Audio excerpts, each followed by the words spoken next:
समझ रहा है अपने आप को, तो एक काम कर दे, बोला MiG-21 को इजराइल की धरती में ला दे। अब वो शौक हो गया यार, बोला मैं इजराइल की धरती में MiG-21 कैसे ले आऊंगा यार, क्योंकि वो प्लेन रशिया का है, रशिया का प्लेन है, और रशिया ने एक ही शर्त में उस प्लेन को दुनिया के देशों में दिया है कि इस प्लेन को तुम कभी इजराइल के साथ शेयर नहीं करोगे, इसकी टेक्नोलॉजी क्या है वो इजराइल को और अमेरिका को नहीं बताओगी, इसके अंदर इतना फ्यूल नहीं डालोगे इस प्लेन के अंदर कभी भी, अगर ये उनके जो फाइटर पायलट हैं वो कभी भी प्लेन को अगर प्रैक्टिस पर जाएंगे तो उसमें इतना फ्यूल नहीं होगा कि इजराइल की धरती तक जाए, ये भी शर्त थी कि उसमें इतना ही फ्यूल होगा। तो जब मोसाद के चीफ को लगा ना सर, तो मोसाद के चीफ ने एक ऑपरेशन लॉन्च किया, और आपको पता है जब ऑपरेशन के लिए वो लोग गए, पहले उनके सारे के सारे एजेंट मारे गए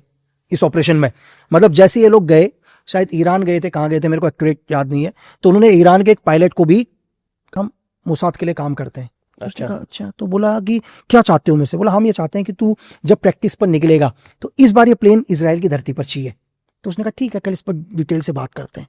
और वो बेचारे वेट कर रहे, बोला मैं पैसा बताऊंगा मुझे कितना पैसा चाहिए और मेरी फैमिली को कितनी सिक्योरिटी चाहिए। तो ये लोग वेट कर रहे थे मोसाद के एजेंट, और जब सुबह दरवाजा खुला तो पूरा ईरान आर्मी थी और सबको शूट आउट किया,